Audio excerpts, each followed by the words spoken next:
সরকার ৫১,০০০ কোটি টাকা এই ২ মাসে ব্যাংক থেকে ঋণ নিয়েছে।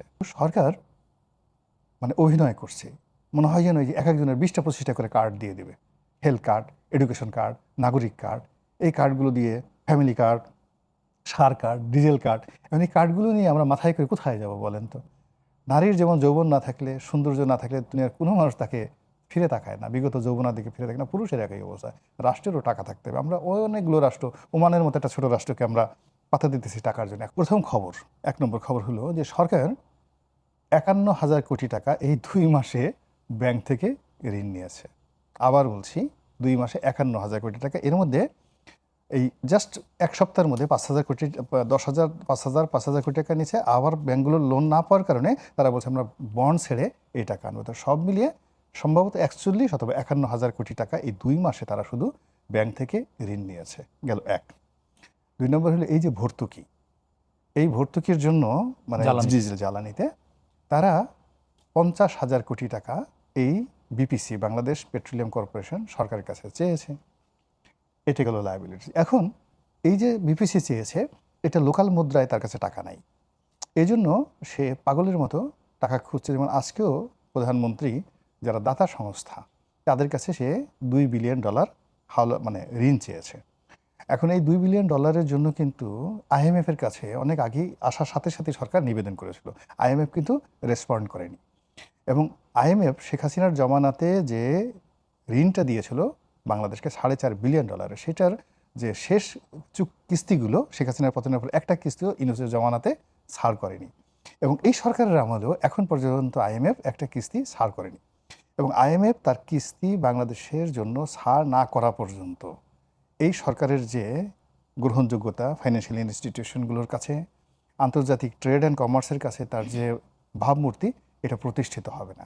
এই জন্য এই যে জ্বালানির জন্য যে $2 বিলিয়ন, এটা তার আসলে ইমার্জেন্সি আনার দরকার ছিল মূলত আইএমএফের কাছ থেকে। কিন্তু আইএমএফের কাছ থেকে কোনো রেসপন্ড পায়নি।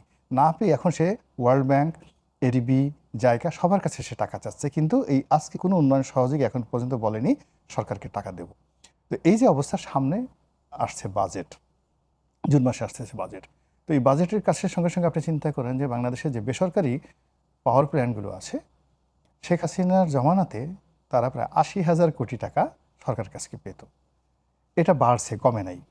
আদানি পেত অলমোস্ট ধরেন ১২,০০০ কোটি টাকা আদানি পেত। এখন সেটার কিছু অংশ দেওয়া হয়েছে, বাট এখন পর্যন্ত আদানি একটা বিরাট টাকা এই সরকারের কাছে পাবে। সামনে অবস্থা তাহলে এইগুলো আপনি চিন্তা করেন যে সুলতান সুলেমানের মতো মানুষ বা ধরেন আওরঙ্গজেবের মতো মানুষ, তারাও টাকার জন্য রাতের আধারে সিংহাসন ত্যাগ করে ইহুদি যারা সুদখোর ছিল তাদের রাষ্ট্রে, তাদের কাছে গিয়ে সেই টাকা সুদে এনে তারা কিন্তু রাষ্ট্র চালাতে বাধ্য করেছে। একটা রাষ্ট্রে যদি অর্থ না থাকে, টাকা না থাকে, রাষ্ট্রের মেরুদণ্ড থাকে না। আপনি যত কথা বলেন না কেন, ন্যায় নীতি কোনো কিছু থাকে না। পুরুষের টাকা না থাকলে যেমন কিচ্ছু থাকে না, নারীর যেমন যৌবন না থাকলে, সৌন্দর্য না থাকলে দুনিয়ার কোনো মানুষ তাকে ফিরে তাকায় না, বিগত যৌবনার দিকে ফিরে থাকে না। পুরুষের একই অবস্থা। রাষ্ট্রেরও টাকা থাকতে হবে। আমরা অনেকগুলো রাষ্ট্র, ওমানের মতো একটা ছোট রাষ্ট্রকে আমরা পাত্তা দিতেছি টাকার জন্য। এখন এই সরকারের যে প্রধান সমস্যা, টাকা নেই। কিন্তু সরকার অভিনয় করছে, মনে হয় যেন এক একজনের ২০টা-২৫টা করে কার্ড দিয়ে দেবে। হেলথ কার্ড, এডুকেশন কার্ড, নাগরিক কার্ড, এই কার্ডগুলো দিয়ে ফ্যামিলি কার্ড, সার কার্ড, ডিজেল কার্ড, এই কার্ডগুলো নিয়ে আমরা মাথায় করে কোথায় যাব বলেন তো?